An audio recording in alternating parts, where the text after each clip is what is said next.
Greetings, fellow adventurers, to what is most likely our last session of the official campaign. Yes, I know, you're all sad as are we, and my players especially, although they did warn me that they have a special plan. I'm kind of worried whenever a special plan is in the same sentence with them. So, what is this special plan, lads? Well, what are you up to? Greetings, fellow adventurers, and welcome to the first session of our official campaign. A third! This is just the intro video of the new chapter, because we have something new for you, with the same characters, of course. So, Nenad, would you please take care? Take lead. Yes. No, we understand that our fans are eagerly awaiting every new video, right? And we kind of know that our great GM thought of this to be the last session of this campaign, right? So we devised a plan how we can prolong it a little bit longer. So since our good lady Jamatista was on a special task from Archagent Uriel to find the same bones, to cure the taint and close the portals in Nizev, and we did make the promise, all of us, to help her with this. Since the fall of the hammer is impending as it is, and we stand little chance in defeating the great Mortarius, we feel it would be more prudent if we went back to Lormar, got 3,000 dwarves, marched them down to Nizev, closed the portals, and then circle back here and reclaim our ancient dwarven lands in the name of the one true God. While your idea certainly is interesting, you all of you know that there is one big problem with that entire plan. There's currently a war raging on. You know, that little thing called the Asian War. Yeah, we're aware. Which has, from the last news that you had, claimed most of the Ecclesiam's forces, and including the dwarves and the Lormark, who are also, force of Lormark were also included in the war. And the last news that you actually received about this was more than half a year ago, so the situation can only be worse now. Okay, so you're saying 300 dwarves. Not necessarily. Okay. Not necessarily. It could have been better as well. Yes. You never know. Well, knowing Joseph's world here, it's definitely worse. Okay. Even though you find yourself in darkness, in an unknown dungeon, the mysterious egg that is in front of you, this one here, shines a low bluish light around you. It illuminates the items in its vicinity, and you can clearly see that on this altar there is a painting behind it. There is a cup, there's a shield, a chest, 5 books, and a scroll on the sarcophagus.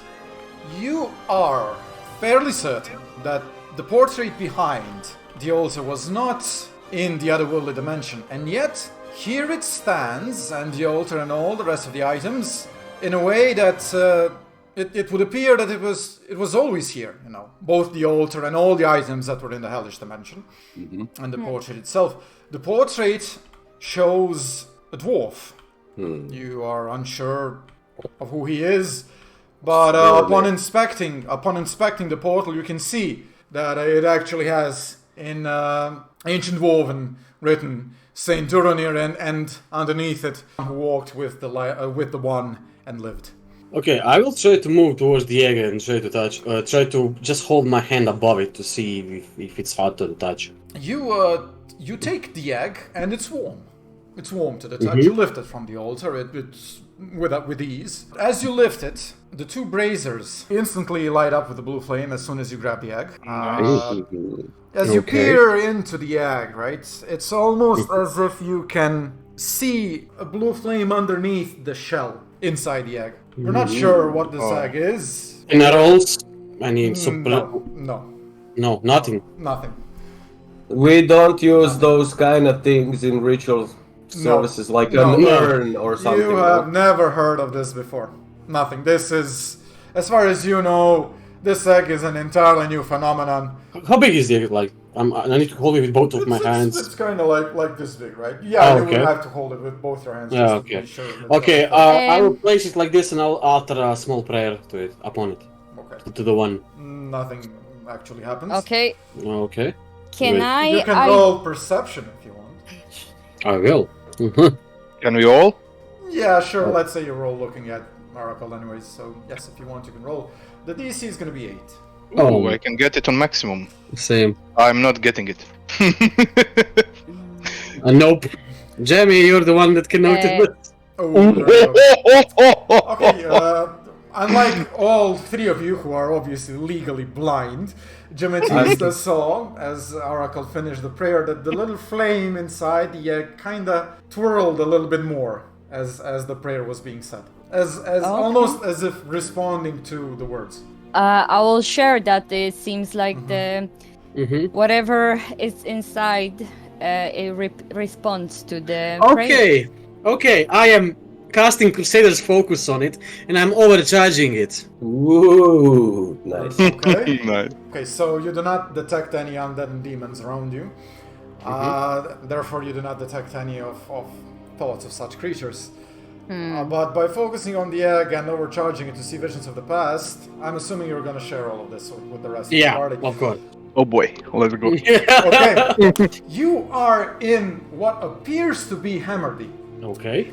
Only it looks bigger. By comparing what you see now and the Hammerdeep that you know of, it would appear that a lot of Hammerdeep has been somehow sunken into the mountain that surrounds it. There's a battle raging around you. You can see that the realm is breaking, the material realm. You can see effects similar to what you saw in the Hellish realms, where parts of the mountain and parts of the earth are literally floating in the sky. You know, the natural laws are suspended. In the distance, you see a lot of angels fighting on the material realm. What? You see dragons all around. Oh shit. And you see a creature made out of blue flame. A large, magnificent creature. Fighting alongside the angels against the dragons and charging into them, into the dragons, helping any way it can. You are viewing this vision from the viewpoint of a dwarf. You can clearly, you see part, you don't see the face, obviously. It's like you're looking through the eyes of this dwarf, right?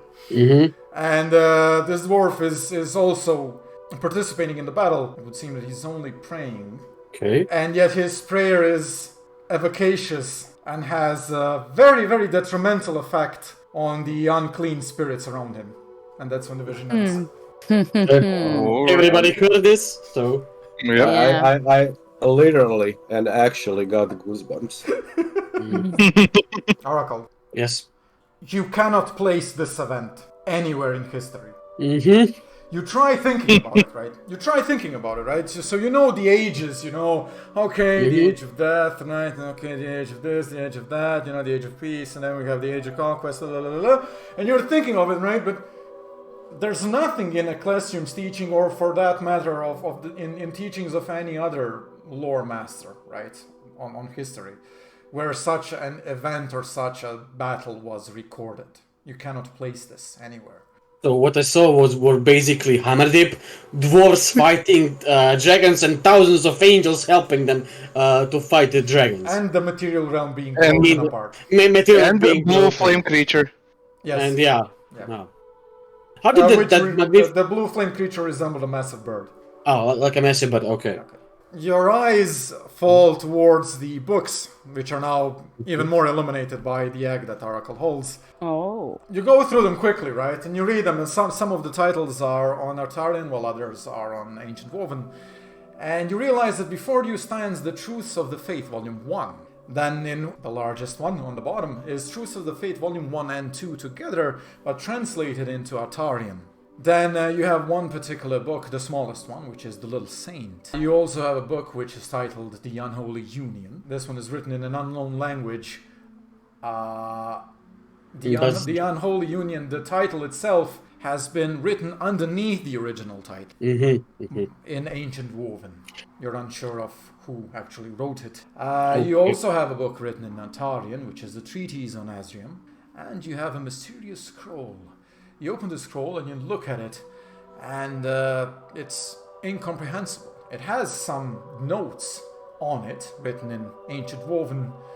You think that it might be a ritual of sorts, but what the ritual does itself, or how would you even go about piecing it together, would definitely require more time spent with the scroll. Okay, I wanted to ask about the book called Unholy Union with the Unknown Language. Yes. Is it written in some kind of runes, or is it an alphabet? It seems to be written in an alphabet. The alphabet is so weird, it's like nothing you've seen before. Okay, so it does not look like demonic, does not look like sacred, anything like we have encountered before. Never seen it before. Nothing that you've seen it, nothing. As everyone else starts discussing the books, Arakald steps aside and checks the smaller sarcophagus on the left of his current position. The sarcophagus has a couple of weapons on top of it and the portrait of a dwarf behind it.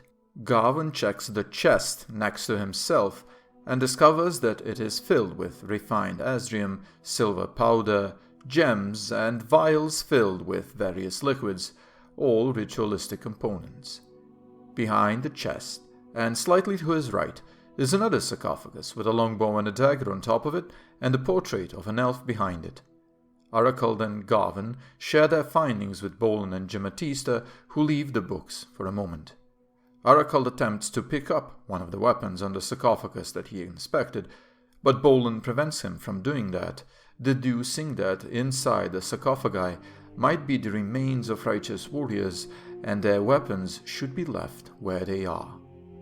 As Arakald traverses through the mysterious crypt, the nearby braziers light up seemingly of their own accord with a blue flame. Our heroes discover that there are multiple other sarcophagi inside this strange crypt, each one having a set of weapons on top of them and a portrait of mostly dwarves behind it. A couple of the portraits show humans, and one even shows an orc. While the rest of the group discusses these sarcophagi and the fact that the names on the portraits behind them are unknown to all of them, Gimatista notices something very interesting. Do I see what's in front of me? More names? Jamie actually noticed that parts of the walls here in the dungeon are actually inscribed. These inscriptions are made in ancient dwarven runes. Oh lordy, move laddie, move. You start going through the runes, Bolin, and this is a very arduous and difficult process. You're not sure how much time you have, but you're gonna give it your best as quickly as possible.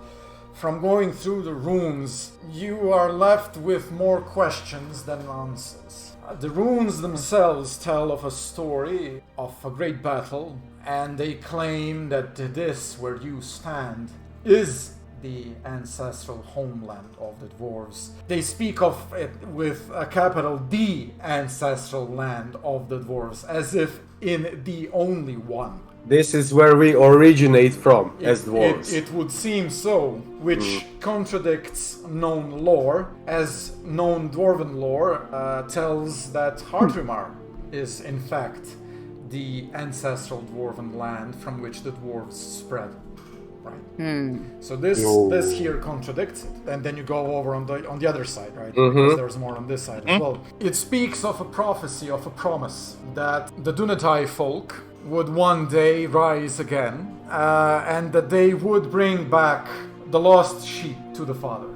I'm totally disregarding everything I learned in my schooling. I know that I'm in a place that is thousands of years old as far as I'm concerned, right? Written in ancient Dwarven, in a tomb of a saint of the god I serve, and this is the truth. You know, my eyes are open now. I see the truth now, finally. This makes so much more sense. It makes a lot of sense that this is the ancestral land of the dwarves, because why else would remains of Saint Duranir be buried here? Exactly. Exactly, yeah.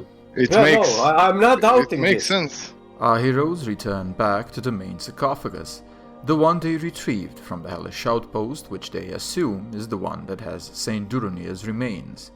They attempt to open it, but soon find out that they are unable to do so. The cover seems to be fused with the body of the sarcophagus. There are no locks on the sarcophagus, and after a short while, our heroes abandon the idea of opening it. Gimatista recalls an object from her past that reminds her of this. If the sarcophagus is anything like that object, they will be unable to open it without celestial aid. Our heroes decide to leave the sarcophagus here for the time being. They are short on time. They need to reach Kaelran and put a stop to whatever his plans are. As they are looking for a way out of this crypt, Bolin notices multiple shelves near the exit, with lots of other books. He goes through them quickly, noting that they are collections of various prayers, some known and some unknown to him, as well as various tomes on the sciences of the time, history, and other lore. Soon enough, our heroes find the stairs leading to the exit and emerge outside the Temple of Rezex, right where they rightly assumed was a hidden door masked by illusions.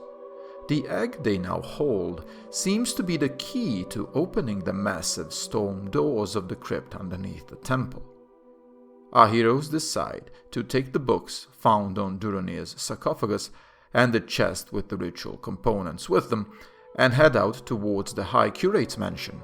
They need to know how much time has passed since they entered the hellish outpost. You knock and he opens. He opens and he looks at you and he's like, "You're alive. Everything is fine. It's great. Yes, you're alive. Tell me, what did you find in the portal?" Demon. How long has it passed?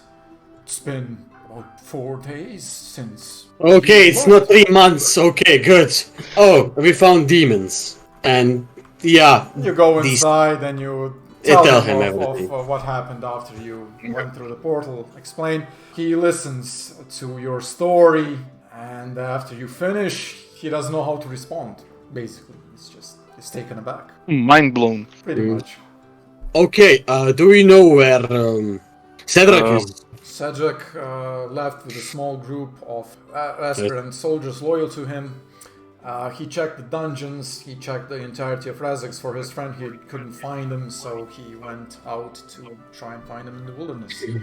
We need to march on Hammerdeep and try to stop Kaelran as soon as we can. I mean, Marterius. Have there been any significant things happening these 4 days? Did you hear any words from Hammerdeep or Kaelran or Voidbreakers or anything at all? Nosmars? Everything has been eerily quiet. I don't like it. Me neither. Our heroes continue on discussing briefly on what their immediate options are, but any idea other than marching to Hammerdeep is quickly discarded. Time is of the essence. After a short while, they decide that they will waste no more time and start preparations for the trip to Hammerdeep. Bolin starts studying the mysterious scroll that he found amongst the books on Saint Duronir's sarcophagus. The scroll appears to be a new ritual that was never completed. Bolin realizes that he will need other books if he is to succeed in completing this strange ritual, and returns back to the tomb and goes over the small library near the exit of the tomb in search of the prayer books that he will need. Garvan helps the High Curate with the preparations. Arakald and Gimatista go to the temple. As Arakald is watching over her, Gimatista tries to contemplate on Uriel, hoping to get some answers. Is this it? Are the remains of Saint Duronir that should be in his sarcophagus that which she was supposed to retrieve? Her contemplations are met with silence, and she then assumes that her quest is not yet finished. After gathering the necessities for the journey up ahead, our heroes try to persuade the High Curate to accompany them, but the High Curate is terrified of both Kaelran and the spirit inside him, and in the end refuses to go with them. However, Bolin, just before leaving, drafts a letter in which he explains some of the events that transpired on this island and tasks the High Curate with bringing it to the Ecclesium's leadership in Hadrimar. The High Curate agrees to this and sets off for Hadrimar shortly after our heroes leave for Hammerdeep. The journey to Hammerdeep is rather uneventful. Garvin leads the party as the rest of his companions go through some of the books retrieved from the Hellish Outpost, frantically going through them in hopes of acquiring secrets and forgotten lore that might aid them in the upcoming battle. A few days before reaching Hammerdeep, during the night, as he was standing watch, Garvin hears something strange. Okay, so Garvin wakes you up in the middle of the night. All of you. I grab my sword, like, what's going on? I heard Kaelran whispering my name, and since we're going in that direction, I'm not sure I should be the only one awake at this moment.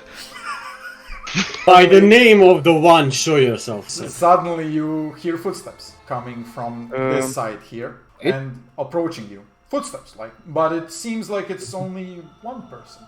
From the darkness comes Talania. She says, so dramatical, Arakald. What are you doing here? I come bearing a message from Lord Kaelran. He offers you one last chance to join his cause and find purpose within his new order. You can tell your lord that we're on our way. It's not Kaelran that you speak of, it's Marterius. Kaelran is just trapped inside. Kaelran and Marterius are now one. Aye, and we will be there, in 2 days' time? You know, I have short legs, it takes me a little bit longer. Yes, Bolin, but there's gonna be a big difference in how you arrive there in 2 days. You are saying that the great Lord Marterius is worried? I'm saying that in his infinite wisdom, he sees a purpose for you, and he has graciously extended his hand. Only the one has infinite wisdom. After all we've done, you just expect us that he just graciously wants us in his plan. Yes. Surrender your weapons, come with me, bow to Lord Kaelran, swear eternal fealty, join him in his cause, and there will be exalted positions within his new world order. Where are the rest of your forces? You did not come here alone. They're there, and I point the finger at the tree. What's the just a random tree? Your paladin powers cannot sense them. And then she chuckles a little bit. No, listen, I think we are all friends here. There is no need for any animosity going on. Listen, Telania, we are going to stop him, you know that. There is a place for you after we stop him, if you do not get in our way. Instead, I'm offering you to join us, here and now. Oh, Arakald, you fool, you do not realize. Kaelran went to Visnia. He conquered the entire city. It's done. Razex and Visnia belong to Lord Kaelran. Ooh, so Hammerdeep still doesn't! Bolstered by the forces from Visnia, who now serve Kaelran, he is already at Hammerdeep.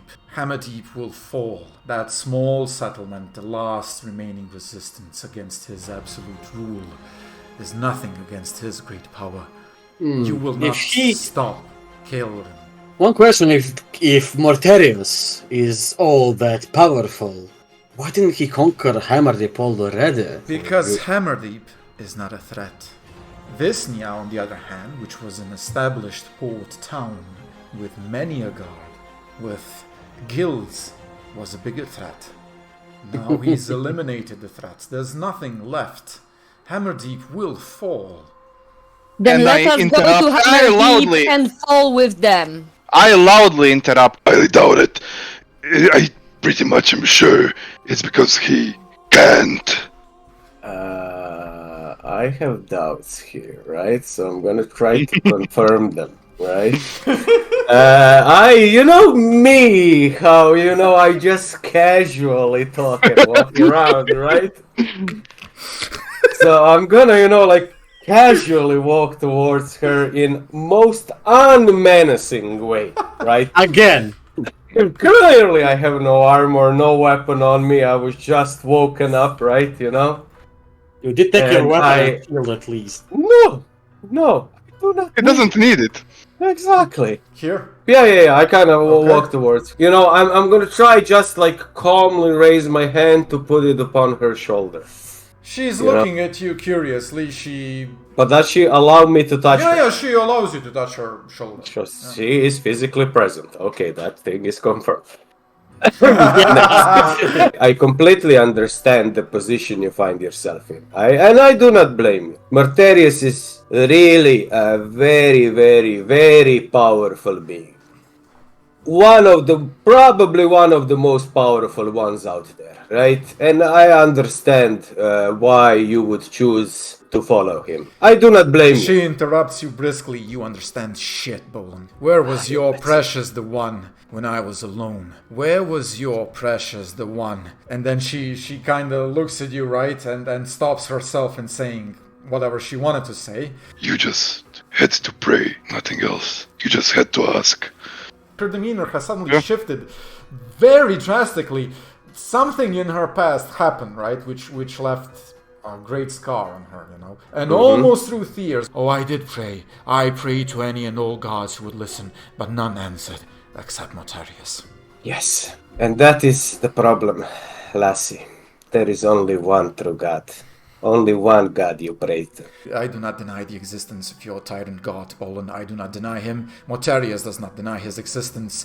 But he cares not for his creation, and he cares not for this realm. He cares not for you, and he cares not for me. I was intercept here. Like, you think your prayers weren't answered by the One? Mortarius and his kind are a creation of the One. To the will of the One, Mortarius probably has intervened. You do not know our great plan of our She God. looks towards you, and her demeanor again changes back to that of a predator who has caught her prey. Oh boy. And she says to Arakald, so what you're saying in essence is everything that Mortarius has done so far is all a part of your precious the One. Is that what you're saying, Arakald? The One has mysterious ways here. Every being has a part to play. Which means that everything Kaelran has done is all part of your precious One's plan.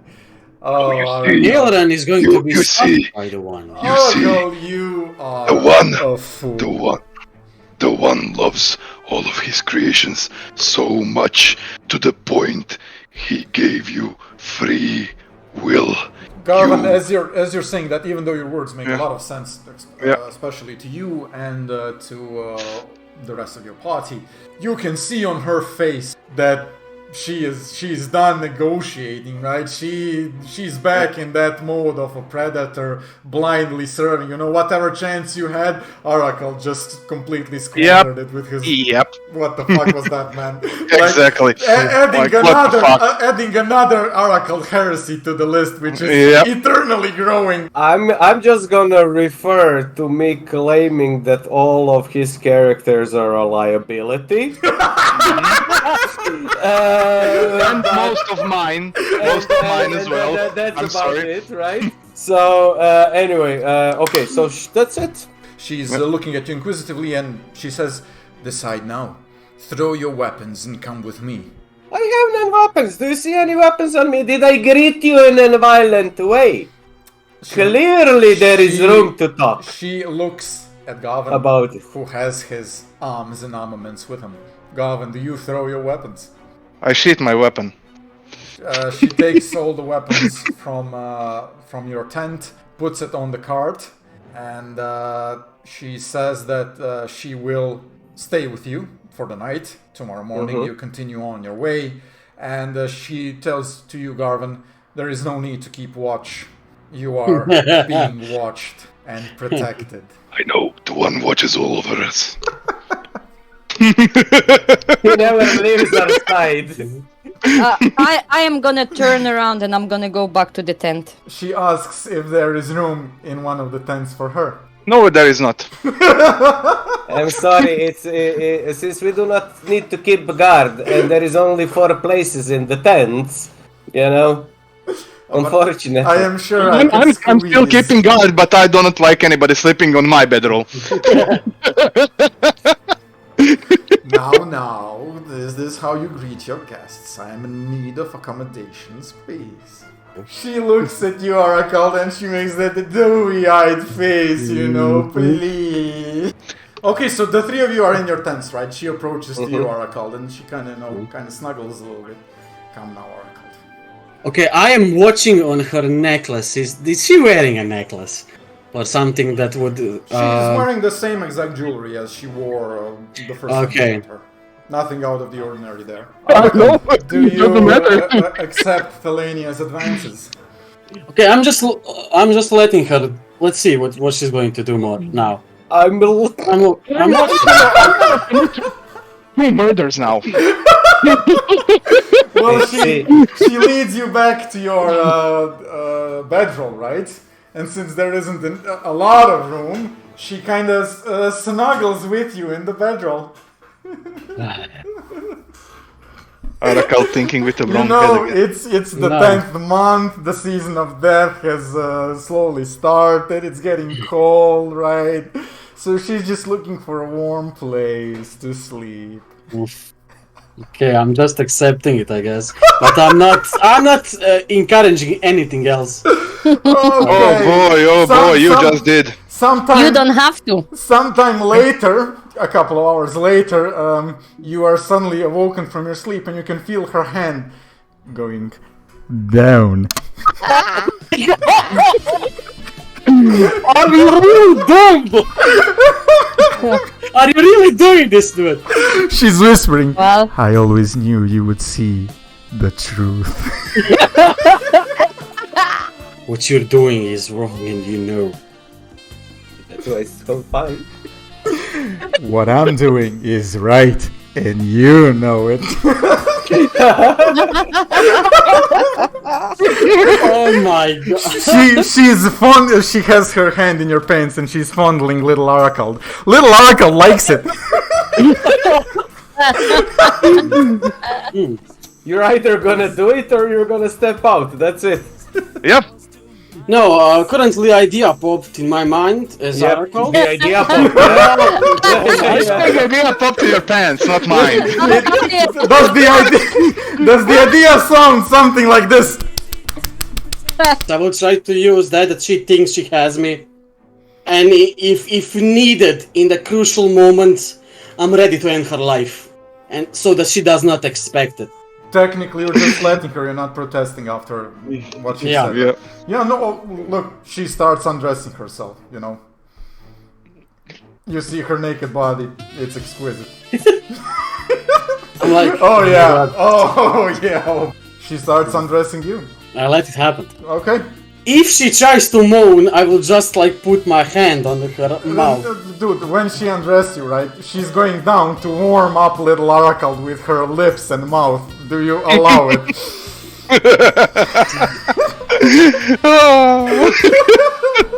Our boy is becoming a man, no longer just an elf. Oh yeah, it doesn't take her too long to warm up little Arakald. And she mounts you up then, she's on top. Yeah. Okay. Yeah, all thoughts of ending her life end there. I'm sorry, dude. You do the deed. I don't know, listen. Can I roll something? Just No, you all heard it. I tried to stop her moaning. Jesus Christ. Yeah, you tried. You think I can use my fucking hands. Yeah, you think you succeeded. Yeah, you're pretty sure you succeeded.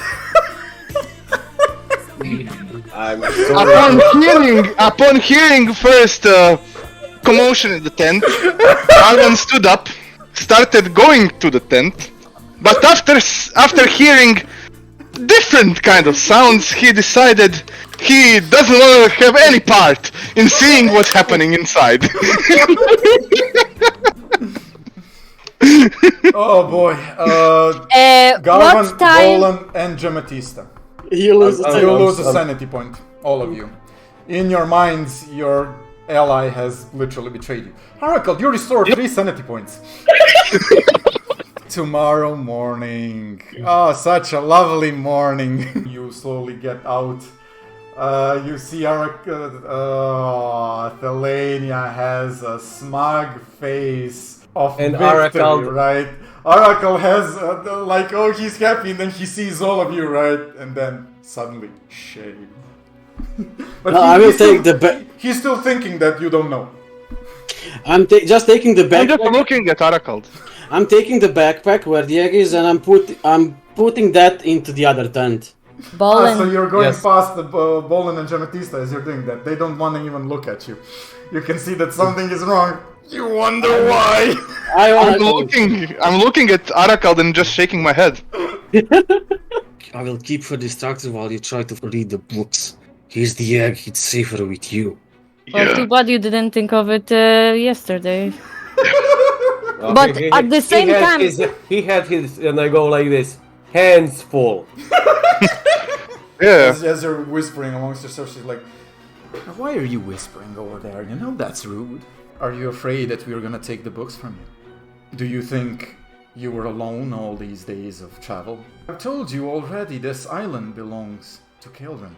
Right, you continue on your travels, and during the end of the following day, you finish reading your books, and you are now free to share your information amongst yourselves. Arakald, you actually do not finish reading the entirety of Volume 2, because Thelania is constantly around you now, and she's constantly chit-chatting and, making small talk, saying how she's gonna do other things to you tonight, and stuff like that, right? So, yeah. It is the 7th day, so tomorrow you should be reaching Kaelran. Okay. You are alone. Thelania has actually gone from out of the camp. She said that she will be back shortly.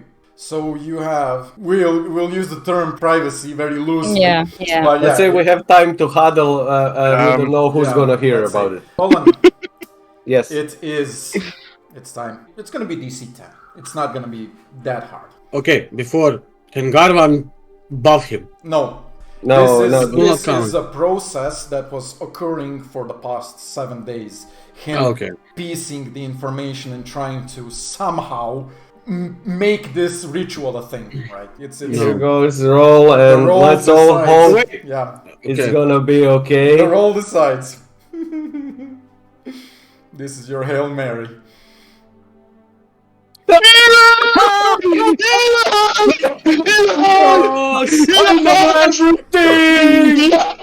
Everything! Okay, I'm okay. Finish I can't wait for this now. Garvan, give me blessed oil and holy water, Arakald. As he's saying that, I'm give me the already cup, give me the holding cup. everything in front of him. Yeah. Give me the cup, and I'm pouring the liquids into the cup, and I start praying. Yes, you see Straight away. the Bolan pouring into that mysterious cup both a vial of blessed oil and blessed water. He's mixing them, and as soon as he finishes mixing, he starts pouring the mixture on top of himself and starts praying. Some of the prayers are known to Arakald, but most are not.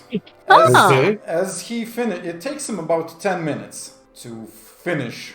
As soon as he finishes the last very sentence, the last very word of the ritual itself, he stops. He hands the chalice back to Garvan. He looks at you, and there's a smile on his face, like serenity. And then, I like this. and then he collapses down. I don't like this! I come immediately on top on him. Healer's hands on him immediately. You cast Healer's Hands on him. It doesn't seem to have an effect. Boom. You start shaking Bolan, right? Give me the egg! Give me the egg! I will say stop. He had something. He must have read something. Okay, I put Just my let hand it be. to feel his pulse. Yeah, that's what I would. Yeah. From my point of view, he thought that he knew something and he failed it. That's from my point of view. I'm sorry. Same. Hey, Arakald is checking the pulse, right? There is no pulse in Bolan. Garvan is panicking. Oh no, he did something, he failed, whatever. Jamatista is looking, she doesn't know what to do now. And then I'm yelling, get the egg, I guess. Yeah, the Arakald is yelling at the egg. Garvan is running back to their tent to grab the egg. as he emerges from the tent with the egg in his hands, Bolin opens his eyes. Although it seemed like a brief moment to his companions, to Bolin it seemed much longer. What he experienced after he performed the ritual left a profound impact upon both his mind and soul. He gained insight into how the One ordered creation itself. What is the authority structure within the otherworldly realms? What is evil? Where does Esdrium come from? Much of the world's hidden past was also revealed to him. Truly, Bolin was blind, but now his eyes were open. Hi, Bolin. One word would be nice before departing somewhere. I'm sorry, guys. I'm sorry, guys. Did you do? My brothers, my sister, come here, and I go to hug, right? I first I hug Garvan, right? I'm in complete I go shock. to Garvan, right, and I'm. Thank you, my brother. I'm truly thankful for your friendship. You know, you have my eternal gratitude. And I turn towards Jametista, and my sister, come here. May your soul furthermore be blessed by the grace of the One. We will get you started. And I leave it at that, right? And I turn to Arakald, right? May you rot in hell. And I look at him, right? And I look at him, sort of a sternly look. You kind of get used to it by now. And I'm not going like straight away like I did to the two of them. And I'm Arakald. Wonder why. My brother, we need to fulfill the will of the One. We do, brother. That is the thing you need to be doing. Let's do it together, brother. We shall do it together. Let's just do a little prayer here. And I start praying. I do not care. Do not fret. Let us Never. go there. We will walk there like free men as we are. After your prayer has finished, Thelania comes back. She looks at you, Bolin. She's puzzled. And after a while she says, "What have you done? There's something different about you." Nothing. You can see that she's keeping an eye on you like a hawk. Okay, I'm trying to distract her as best as I can. Oh, she as you're distracting her, right, she tells you, don't worry, Arakald, your time will come tonight. You'll see. When all of this nasty business is done, I have some girlfriends that I'd like you to meet. Excuse me? What? Oh, yes. What do you mean? No, she just gives you a little chuckle.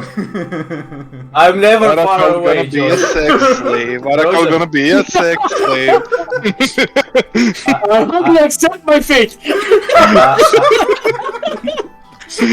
I just want to say I'm never far behind Joseph. You know why. Yeah.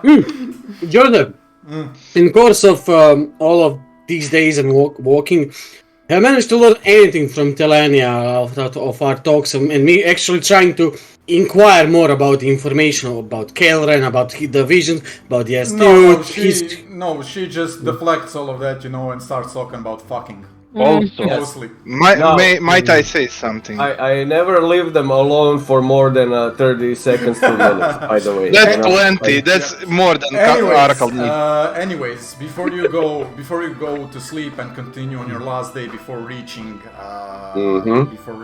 Kaelran, you have finished, all of you have finished reading your books, and you can now share the information amongst yourselves freely. The books our adventurers have read contradict established lore.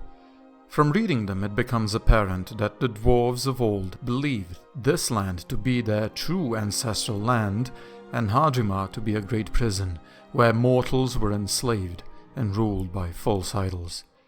The books tell that both Saint Mordael and Saint Duranir came from these lands and not Hadrima. They also reveal the origins of the Nephilim. They were offspring of fallen watchers, otherworldly celestials that inhabited ritualistically sacrificed humanoid bodies and mingled with mortals. Finally, our brave heroes reached Hamadip. Even from a distance, they could hear devastating sounds of heavy impact upon stone, and they could see smoke coming from the direction of the settlement. Thelania, as she's leading you, Thelania just says, "Witness the might of Kaelran. As I said, Hamadip is nothing. It too shall fall. Let us now go towards Kaelran, and you shall, like me, fulfill your destiny." Let us go. And Without any I just, further extra talk, because no point. No point. Let us go. You reach this area, and you see a lot of soldiers. You see some of the Dragonkin soldiers are from Visnia, some are from Rezex. You see some Voidbreakers, Aspirants. You see some even commoners from some you recognize from Rezex, others are probably from Visnia. As you know, every army must have servants and those in charge of logistical things. So this would appear to be some sort of a rare guard. There's not really that much of them. Rather, they are here. You approach, and Thelania says, "Move aside" or whatever, but they're not really paying too much attention to her. Right? They're arguing amongst themselves. They're discussing the horrors they witnessed, especially since they've joined Kaelran's side. It's obvious that all of them follow him out of fear. Like, that's the main motivator right there. They've seen his power, they've seen what he can do, like they are shaking their pants, they're all afraid, but you can clearly see that their conscience is nagging at them. They don't want to do what they're doing, and yet they're doing it. And then Thelania is in, right, and she's kind of like trying to rally them and stop them, and and then giving orders, and you have to reorganize, you have to fall back in line. Do I recognize any of the Voidbreakers, like being recognize from the old ones? Yeah, not the new ones from here, but like from the back in the day. These guys, you will recognize all of them. Yeah. As I'm casually walking by them, I just say the following. I'm sworn to the guild and its members. They are my family. Just to see if they're gonna notice anything. They see you. Well, they obviously have a completely different armor, and you're no longer wearing the colors of their guild. And yet they still respond, "Brother Garvin, it's good to see you." They are my new family, whatever the odds. I will never abandon them in their time of need. I will be defender of the weak and the light in the dark. You remind them of their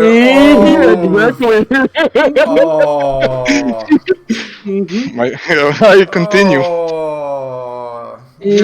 Garvin, as you're saying those words, you can see tears on their eyes. You can only imagine what they went through. I can only imagine, yeah. You know where you started, how you started. You know how important Kaelran and Kristoff were to you once.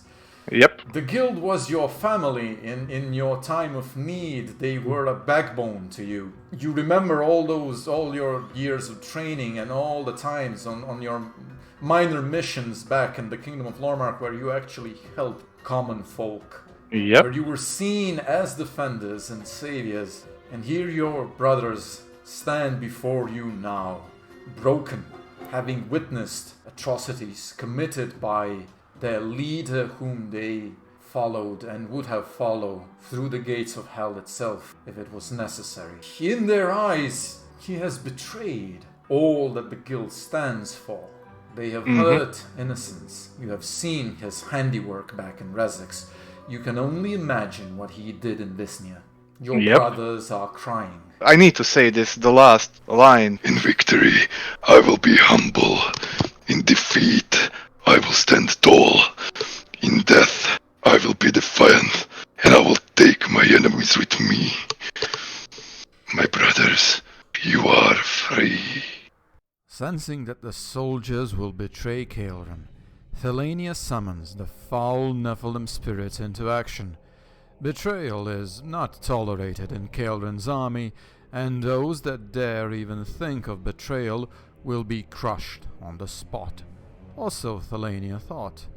But as soon as she summoned the spirits, Gimatista felt her banner fill with power. In retaliation, she smashed it into the ground, releasing heavenly energy that instantly banished the spirits. Thelania, now alone against both our brave heroes and the soldiers, submitted and was quickly bound and gagged. The soldiers, and especially the Voidbreakers, briefly discussed on what to do next. They quickly agreed to the following. While our brave heroes face Kaelran, the soldiers will slip around and sow chaos amongst the invading forces by claiming that Kaelran had been defeated. They will also try to sabotage the assault in any way possible. With that, they wish each other luck while Bolin blesses the soldiers. Soon enough, our brave heroes find themselves walking towards Kaelran. The final and decisive battle is about to begin.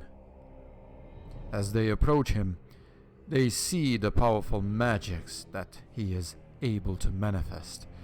From a great distance, much greater than any spellcaster is able to cast any spell, Kaelran is manifesting great arcane spheres and hurling them towards Hamadib's walls, slowly but surely destroying them. He has already breached the outer walls and his army is assaulting the settlement. All around, Kaelran's foul magics have literally sapped the life from nature itself. Around him, 4 large purple tears from where Nephilim creatures manifest from time to time and join the assault. Hamadib is on the brink of defeat. It is then that Kaelran acknowledges the presence of our heroes and speaks with 2 different voices that overlap, one his own, the other of Morterius, the Draconic god of death. So, you have refused my extended hand. You want to fight me. You do realize that this means death. I would have rather that you have joined me. And then he turns towards you. I am Lord Kaelran, the true lord of this island. All bow before me. Let's talk about this, brother. What is there more to talk, Bolin? I offered you my hand, you refused it. I offer you my hand. The only thing you have to offer me are the false promises of a tyrant god who despises his creation, who lords over everyone, who wants nothing else than to submit everyone's will to his own. What kind of freedom is that? I broke the chains. I see the truth. I know what is best. I am the one who has saved my guild once before, and I am the one who will save not only my brothers, but everyone. I will bring order and peace. For there will never be peace until it is instilled by an iron hand and absolute determination. All on this island bow before me, Bolin. Those few that yet resist me are about to be crushed. I will give you the honor of seeing their demise. Maybe this will sway your hearts, and you will acknowledge me as your Lord and God. Kaelran, what makes you so dark? What made you so dark? As we are doing this, I am at least slowly, conversing and talking to him and slowly moving forward. Okay, I'll allow this, but you're gonna have to wait a little bit before you move again. Yeah, okay. Jamie asked what made you so dark. He replies to Jamatista, Lady Jamatista, my eyes have been opened. I have seen the threats that will awaken. The shattered laws will rise from their tombs and prisons. They cannot be stopped by prayers and wishful thinking. If we are to survive, we must be united. And if we are to be united, all who oppose my will must perish. The time of prancing around and acting as fools is finished. I will bring about a rebirth of this island and its denizens. I will baptize them through fire, and they will be indestructible. Speaking like a true tyrant, brother. Way to break. Do only what is necessary for the survival of those that are strong enough to resist what is coming. Way to break your own oath, Kaelran. One You that should you believe- swore to I uphold. stand by my oath, and he smashes his sword into the ground. Right, and he A light in the dark as is he- not as among he us. does that, like there's a darkness that goes around him, you know. And he then I says- said, Oh, sorry. Sorry, that was- perfect! A light in the dark, not dark in the light. And the light casts a shadow, and the shadow engulfs those that are worthy and makes them strong. Protecting the innocents, now you're killing them. I am protecting those that deserve to be protected, and destroying those that oppose me, those that oppose the new the order that would save everyone. And who are you to choose who's worthy or not? I What gives you the right? am the one who is willing to perform what needs to be done. I am the light in the darkness. I shine and engulf everyone. I do what needs to be done for the benefit of everyone else. You, Arakald, could not do what I do, for you are weak. You are still chained in your false faith. You would bring about weakness that would condemn us all. And what of your personal need that comes second before your need of brothers and sisters? As I said, what I do, my duty weighs heavy on my shoulders, but I still do it, for it needs to be done. This world needs to be purged by fire and reborn. Only then will it be strong enough to face the coming tide of destruction. Through my actions, I bring salvation. You bring nothing. You are an oathbreaker and a shame to your own code. You are blind. You are weak. He points his sword towards you, and so you will die. I am gonna just say, protect the staff. If I'm gonna go down, you take the staff and protect it. Nobody's gonna go down but Kaelran. This is Lord Kaelran's domain now. He seizes the initiative. Before they even start fighting him, our brave heroes realize that Kaelran has been changed by the spirit drastically. His class skills have been altered, and he has access to unique magic. A hard battle awaits. Around Kaelran, a shadowy draconic spirit manifests and immediately summons a large black orb suffused with incredible power. The spirit then hurls it towards our heroes. Our heroes realize that they will not be able to evade or deflect whatever this is. Instead, they all close their eyes and ask the One for mercy. Just before impact, massive celestial shields manifest before them, shields belonging to their guardian angels. The shields protect them from the impact. This time. Literally seeing the effects of sacred destinies here. Yep. Literally seeing them. No, the realms are thinned. Kaelran says, "The angels will not save you for long." Your turn. The one will!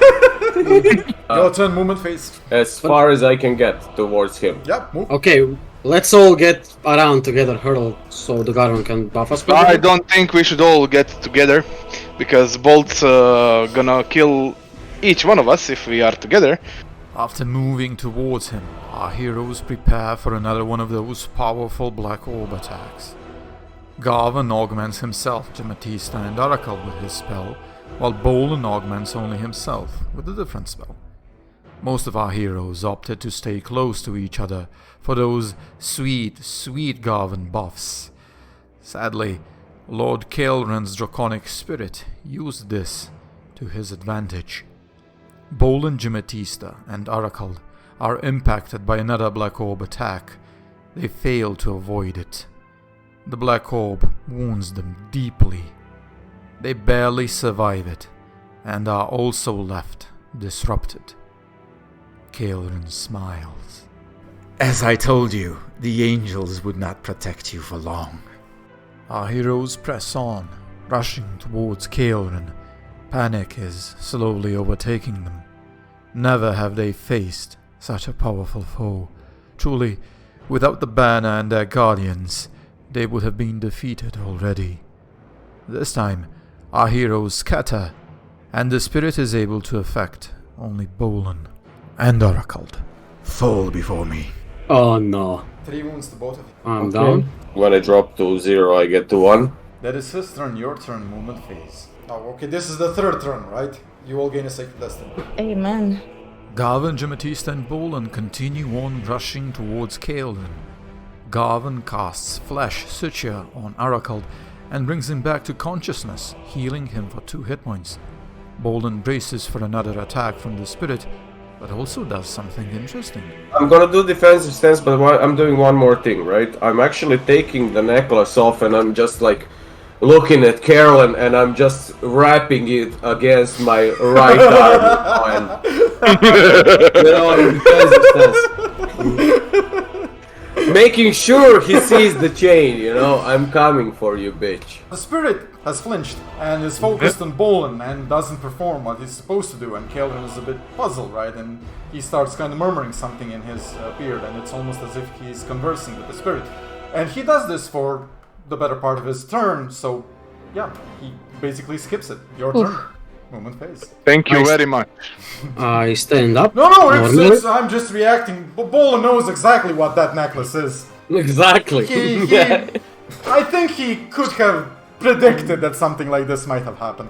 Our heroes finally close the distance with Kaelran.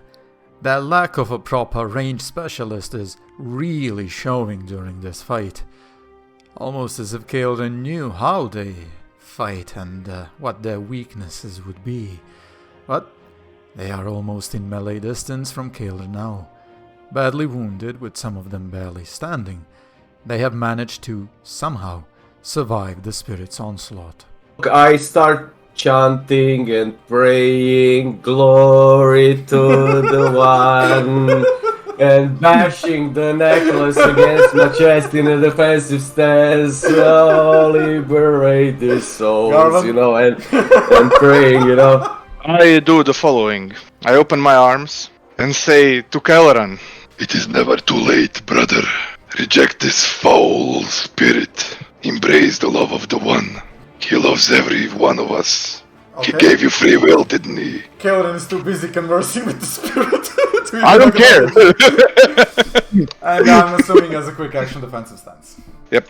Rami is gonna smashing the banner. Gimatista smashes the banner, and a wave of holy energy unleashes from the banner. The banner is eager to be used. It engulfs you, right? She is at the center of it, but the area around you, almost as if kind of even slightly bringing life back into this desolate soil. All of you are no longer disrupted. Thank the Lord. Thank the Lord.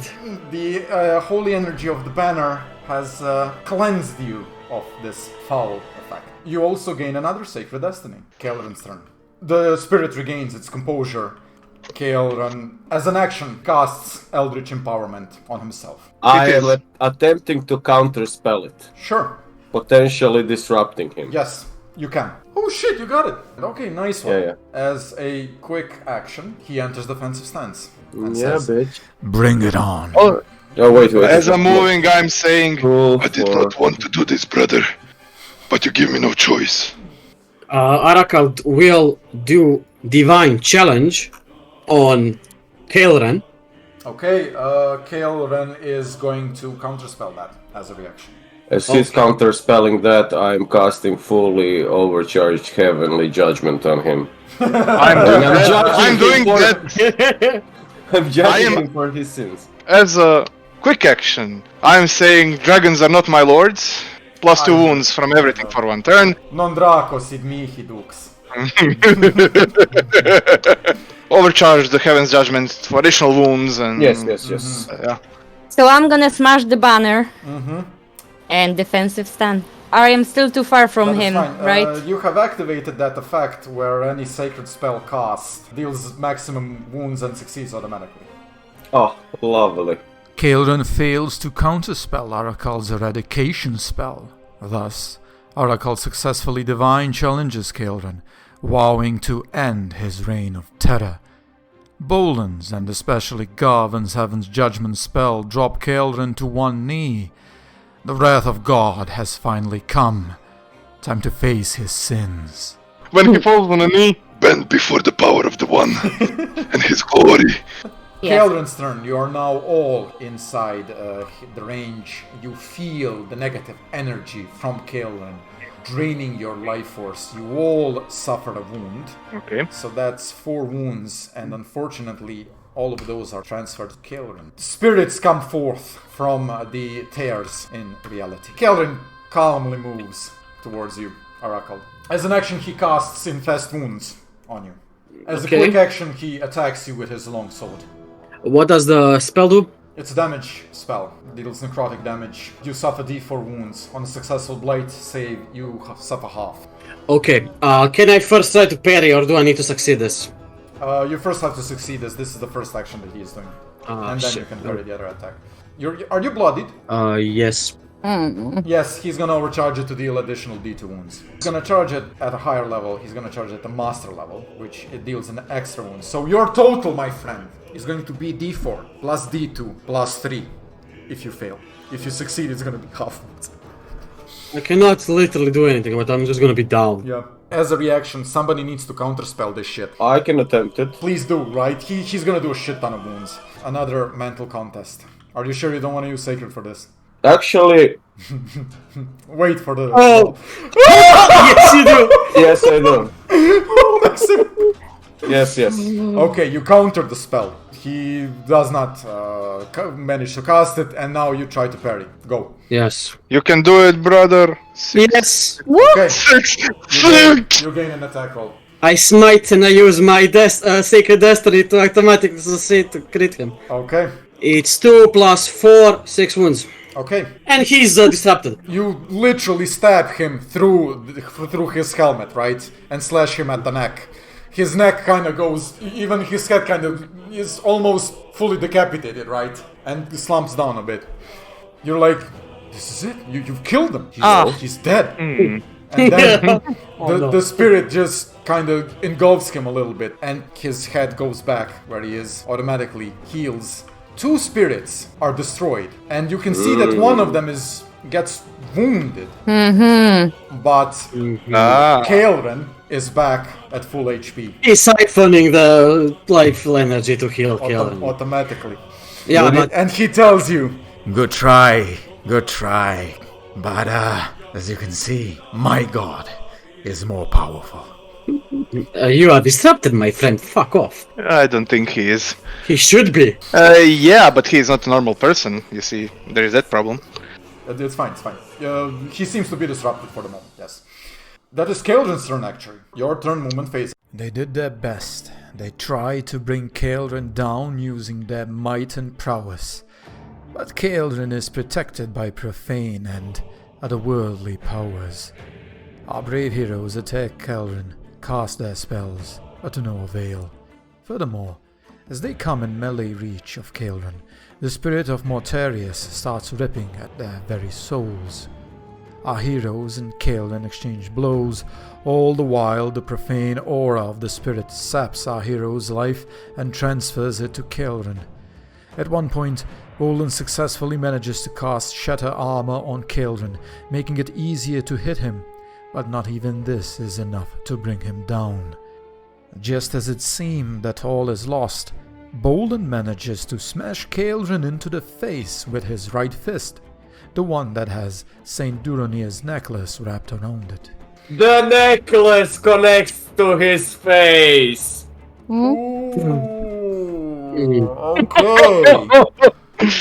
Okay. It doesn't deal any additional wounds, right? No. But It doesn't. as it smashes into his face, it disrupts the mortality. Spirit. So he will be unable to do anything during the next turn. In swift retribution, Kaelran slashes at Bolin and leaves him bleeding on the ground. Arakald then quickly heals his fallen brother, while Jamatista unleashes her devastating spells, and Kaelran manages to decapitate Kaelran. However, a few moments later, the spirit regains its composure and the disrupted effects fade from it. In that moment, Kaelran's head floats back to his body. More spirits are sacrificed, and Kaelran is healed once more. Realizing that this is pointless and that Kaelran will simply win by attrition, Bolin has a moment which can only be described as divine insight. Oh, I'm putting the necklace around his neck then. As you're putting the necklace around his neck, spirits started emerging from the tears in reality. But you just managed to put the necklace around him just in time. And as soon as you did that, the tears closed. The spirit's still here. The spirit is there, right? But the necklace is making it impossible for the spirit to actually act through Kaelran and impact the material realm. Our brave heroes waste no time. Kaelran is subdued, but the assault is still ongoing. They quickly heal themselves using their magics and charge at the attackers currently assaulting the denizens of Hammerdeep. They fight against their own fatigue and the pain from their beaten bodies, reminders of Kaelran's power. But our heroes are not alone. Many of the Dragonkin that fought on Kaelran's side were already persuaded by the Voidbreakers to instead aid the defenders, and in the end, it comes down to a fight between humanoid mortals against the monstrous Fey creatures. Our heroes play a pivotal role in this fight. Arakald once again casts his eradication spell, vowing to destroy all those that would dare oppose him. Together with his brother Garvin, they slam into the Fae as if they were the embodiment of the One's holy wrath, thinking nothing of their own safety. Before them stands a foe that needs to be eliminated. This is the only thing that matters now. Bolin and Jamatista cast Heaven's judgment from behind them, bringing the hammer of God upon these unholy beings. The time for mercy and respite is over. Wrath is the only thing that remains now. When all is said and done, our heroes are victorious. In the aftermath of the battle, as the dust settles in, they start going through the survivors, looking for their closest friends. You find Barthrend. He was at the thick of fighting, leading the defenders. He is still alive, and he is very, very happy to see you all. You go through those that are wounded and heal those that you can heal, and do what you can for as many people as you could. Exactly. Barthrend does the same. After about half an hour, you all meet up in front of the church. Radhika is there. She is alongside Essen. Essen is also alive. I brought you some books, lassie. Finally, that quest is actually fulfilled, yeah. Oh, I'm so gonna hold the sermon now. Barthrend says to you all, I knew it.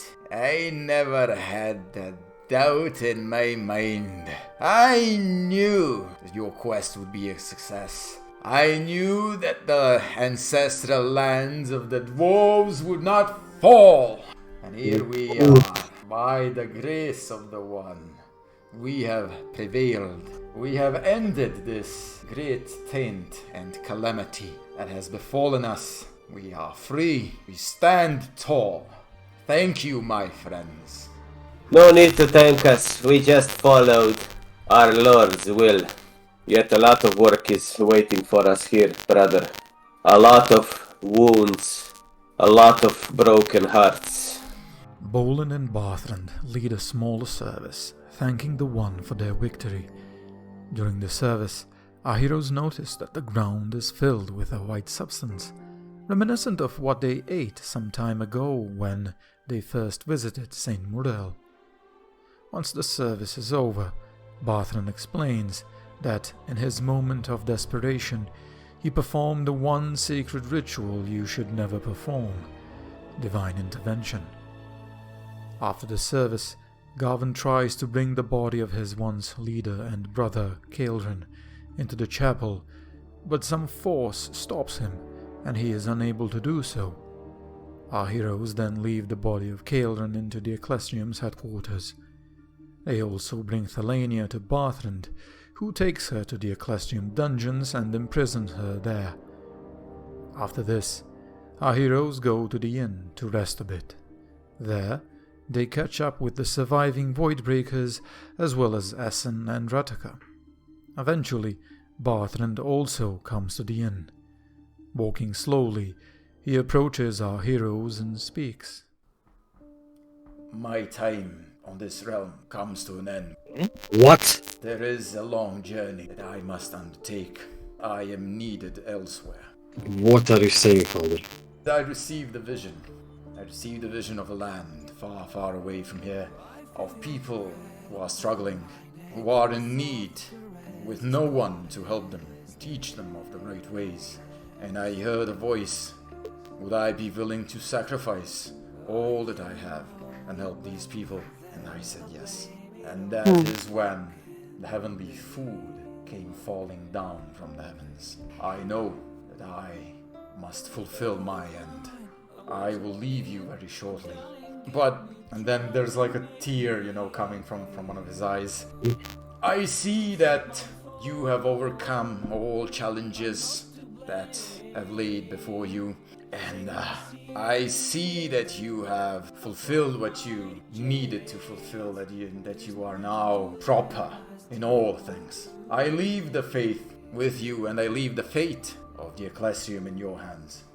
It is you who will lead our brothers in a new future. We must end this unholy war. We must unite, put aside our differences, and stand together once again. In fate, we shall be united. Aye, we shall. You can see the Arakald's hand shake a bit, and he's trying to hold his tears back, but struggling to do, and he just drops down his knees and hugs his father. It's alright. Every single one of us has a part to play in this story. You have yours, and I have mine. It has to be this way. Our heroes continue conversing with their friends. True, Barthrand will have to leave them, but today they will celebrate. They talk about their adventures and everything that happened to them during the last year, all of them interjecting and interrupting one another, all of them filled with hope and gladness. Once they finish with their stories, they discuss what to do with Kaelran's body and Thelania. Barthrand advises them to deliver both to either the Ecclesium Cathedral in Ashenhold or the one in Hadrimar. Finally, they discuss the books they found on St. Duranir's sarcophagus. Barthrand is so impressed with these books that he asks to read them himself before he departs on his journey. Our heroes agree and take this time to read the ones they haven't yet read. During the following day, Bolin reads the small book titled The Little Saint. As soon as he finishes the book, he starts gathering his friends. You share with the group the following. The story is very, very interesting. It is written in ancient Gorvan, as you know. This book, The Little Saint, speaks of the life of Adra Ereti, a young dwarf female killed at the age of 11. Throughout the book, it becomes obvious that Duranir himself knew this small dwarf personally and considered her a true saint. This saint's life is unknown within the tradition of your faith. Adra lived in Hamati, here. Her parents were poor farmers. Her father died of an illness when she was very young, and as the oldest child, she helped her mother care for the rest of her siblings. During the war with the Draconic, this war is not known to traditional law keepers, the town was attacked, by soldiers loyal to the Draconic god of death, Morterius. During this assault, she drew the attacker's attention to herself, selflessly saving her mother and siblings in the process. The attackers stabbed her 12 times and left her to die. She survived the assault, but the dwarven soldiers that came later to help the village outside of Hammerdeep could do nothing for her. She died in agony, but Duronir himself asked her to offer her suffering for the salvation of others. Just before dying, she exclaimed that she wished for all to be saved, even her attackers. Shortly after her death, many dragonkin that lived nearby unexplainably started converting to the true faith. Ardra's body did not decay. Taking this as signs of sainthood, Duronir ordered her body be encased in a grand sarcophagus that would serve as a holy altar of the One, and placed the sarcophagus within the outer fort of the Dwarven kingdom of Hammerdeep.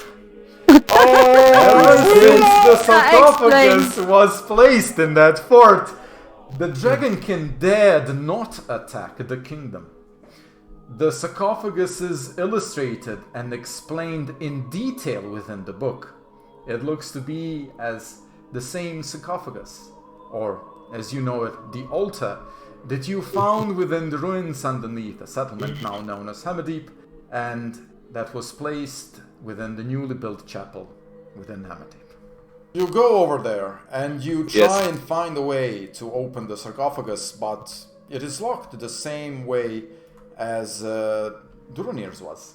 You cannot find a way to open it. I was thinking to smash the banner as well. As you do so, a guardian angel is revealed. Very similar in appearance to your own guardian angels, except this one, his armor is slightly more ornamented. He has scrolls with various glyphs and runes coming out from his armor. He looks at you and he says, "Welcome, little ones. I have been awaiting you." It took us some time, but we're here. All in its own appropriate time, as is the will of our Father. You seek the remains of the little saint. He extends his hand, and there's a flash of blue light on top of the sarcophagus, and the top part of it, the stone lid, let's call it that way, lifts in the air and reveals the body of an 11-year-old dwarf female, and it's not decaying. Even looks as if the girl is sleeping. You can clearly see that she's not breathing. By all accounts, she appears to be dead for centuries, and yet her body is intact. Well, yeah, obviously we will need to do this with the utmost respect. You kind of slowly approach. The angel slams his sword in the ground. You will not touch the little one. He approaches her and by her head and cuts a little part of her hair, right? And as he does so, he says, "Forgive me." And he takes the hair and extends it to you, Jamatista, and he says, "Take this to Uriel. It will be enough." He extends his hand again, and the lid shuts down, and there is another flash of light again. And he says, "So shall she rest in peace. The wind shall not disturb her hair. The sun will not darken her skin until the final judgment, when all will rise again." And he disappears. You stay for a few more days until Brother Barthrand reads all of the books. He goes through the little saint as well, fascinated by what's inside. The time has come, and Barthrand declares that he must set out for his journey. He begins his final preparations. He then informs our heroes that they need to activate the portal in the destroyed Nosmere camp, and that this portal will lead him to a strange new land. He has no evidence to support that this will actually happen, only his unyielding faith that not only will they be able to activate the portal, but that he will emerge on the other side alive. Before leaving, our group contemplates on the mysterious egg. They see visions of a massive bird made of sacred flame fighting dragons. When the visions pass, the egg is no more with them, and in its stead, a tiny bird of blue flame hops about, consuming sources of fire. Arakald takes the opportunity and sees Barthrand in private. He confesses to his father and mentor what he did with Thelania. Barthrand is shocked, not so much by the act itself, but by the fact that Arakald would betray his allies' trust and faith in him in such a critical and crucial moment of their mission. Arakald then asks if what Thelania told him was true. Did Barthrand really kill his family all those years ago? Barthrand admits this, and explains that he had orders to destroy Arakald's entire family, as they were prominent supporters of the astute cult, as well as known slavers. Yet, killing the enemy was different from killing a defenseless child. He could not do it, and instead, he spared Arakald and mentored his training within the Ecclesium. Arakald forgives Barthrand and says that he understands why he did what he did, and exclaims that he would rather be an Ecclesium knight than a slaver and a cultist. Finally, the fateful day comes, and our heroes escort Barthrand to the portal. You still have those which are now purified crystals. You power the portal, it shimmers with light, but the portal itself seems unstable. It would seem that whatever Kaelran did here in the material realm is affecting the portal's magics. Mm-hmm. You're fairly certain that if you stepped in it, the consequences could be really bad. Before Barthrand leaves, would you just mind giving me 2 minutes with him alone? Okay. Okay. You see Bolin handing Barthrand parchment. They both hug each other, and then Barthrand goes over to each and one of you and hugs every one of you and wishes you luck and good fortune. He turns towards the portal and his voice is breaking. I know we haven't seen always eye to eye, but it has been a great honor knowing you all, fighting by your side, and just walking alongside you all on this great journey we call life. I wish you all the best. May the One always protect you and keep you safe from all harm. Goodbye. Goodbye, Father. May we meet again one day. You, as you say that, you know those words are hollow and you'll most likely never see him again. He steps through the portal and, just like that, disappears. You take the crystals and power the portal down. You stay in this place and spend the night. As you're dreaming once more, you all find yourselves inside the little realm Mordell now calls his home. You are in front of that little adobe within the mountain that belongs to Mordell. You enter inside. Alongside Mordell, you see Uriel, and you see an archangel that none of you except Jamatista recognize. Jamatista, you know that this is Raguel. He greets you with the words, "Do not be afraid." You enter inside. Mordell comes rushing towards you. I knew that you would be successful. I knew, my son, you would do what needed to be done, and that you would be exceptional. Thank you for your guidance, Father. And I hug him. The honor is mine, my son. Archangel Raguel approaches Jamatista, and he says, "How are you faring, little one? I hope my staff has been of use." Yes. I am pleased with the great things that you have accomplished with it, but it has to be returned. Yes. It done its purpose. The state of the material realm is precarious at the moment. Wielding an angelical artifact now would bring more harm than good. The bonds are very thin. We can see. Many of the Nephilim have escaped their prisons. Many of the demons have poured onto the material realm through the rifts left by Baal. But you have finally accomplished your task. And then Uriel steps forth. And I offer him the hair. He extends his hand and the hair floats from your hand and goes over towards him. He looks at it, After a while, he says, "It is amazing, isn't it? Such a little, insignificant thing. And so precious, and can heal so much.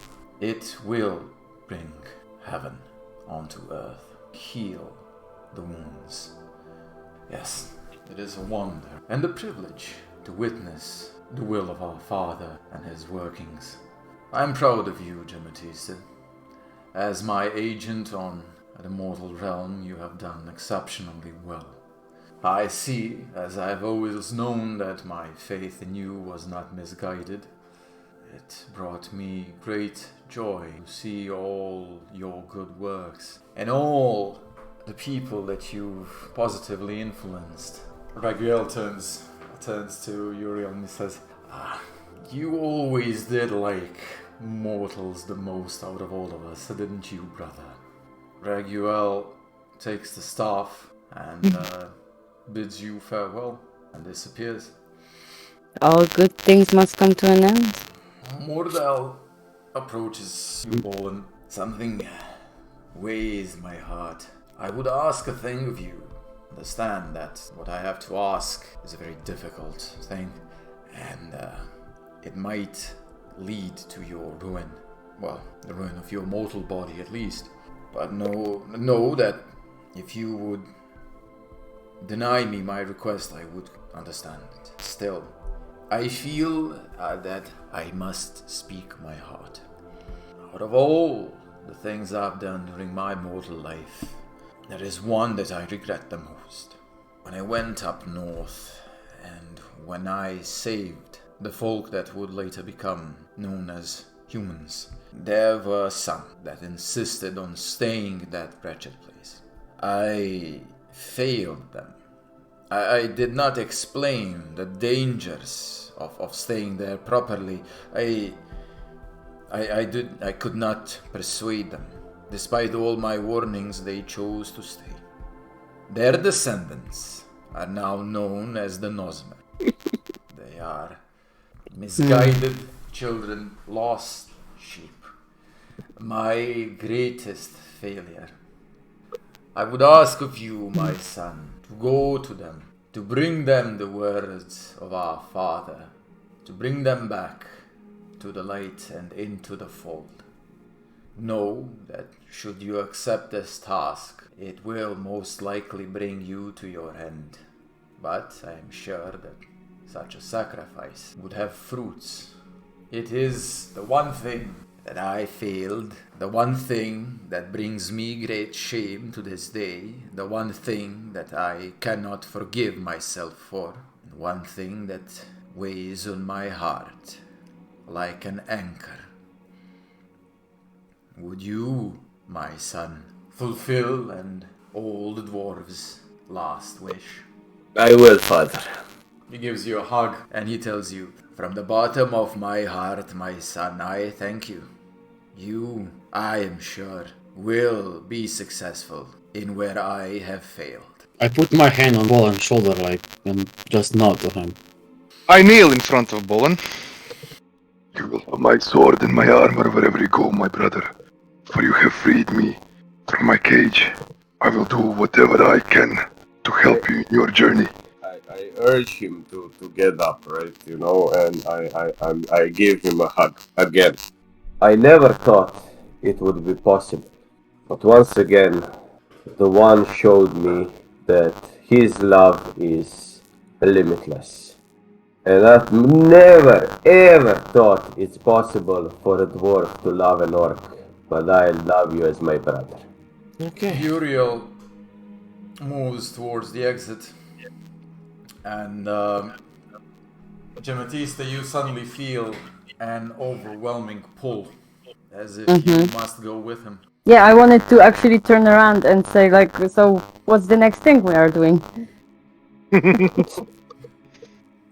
But before, I'm gonna say to the guys, it was a pleasure. Thank you for all your help, for saving me so many times, for the trust you gave me.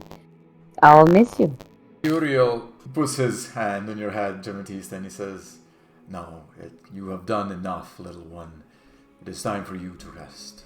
You have earned it." Are you sure? Although it pains her to admit it, her task is over, and the bonds that kept her on the material realm have been unraveled. Gimatista must go with Uriel, and so she does. Mordell then offers some insight into Uriel's origins, which leave our heroes even more appreciative of this mysterious archangel's work. Finally, Mordell tasks Arakald with bringing news of what happened to the dwarves of Hadrimar. Arakald, who has kept a journal recording his party's struggles and victories, as well as his numerous observations on the otherworldly realms and its denizens, agrees. Tomorrow morning, our heroes find only ashes and dust in Gematista's place. Poland collects it into a pouch and leaves it with Arakald. They then decide to travel towards Razax. Bolin and Garvan are on a new mission, and Arakald will see them off. Not before long, our heroes are saying their goodbyes, knowing that this is it, the end of their journey.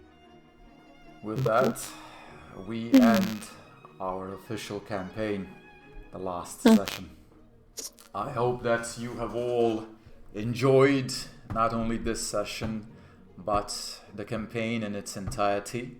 I hope we've brought you laughter and enjoyment in our deeds and actions and the story that we have woven together. Until next time, Godspeed, adventurers. Arakald returned to Hamadip and took Thalania and the body of Kaelran with him. A small detachment of dwarves from Hadrimar assisted him in this task. His new mission: bring the body of Kaelran to Ashenhold, where it will be securely kept, and have Thalania answer for her crimes against the denizens of Hamadip. In the coming days, Garvan, Bolin, and Arakald contemplated on their adventures. They had questions. Why did things happen the way they did? Why did Uriel require of Gimatista to get the remains from the little saint?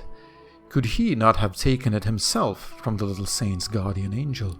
Surely it would have been quicker, for angels, when not materialized, are not bound by space or time. Through contemplation, our heroes realized that, precisely because events unfolded the way they did, they now stand as a testament to the greatness, mercy, and absolute will of the One. They are witnesses to his workings, and can now serve as something that every other mortal can aspire to. For who is better to bring the One's word to mortals than mortals themselves? Though through their deeds they are deemed as heroes, nevertheless they remain mortal and thus relatable to everyone else. They are not some celestial force out of reach for most mortals. No, they are an example of what can be achieved should one decide to have faith and believe. Their deeds will shine as a bright light in the darkness, and the darkness shall not overcome it.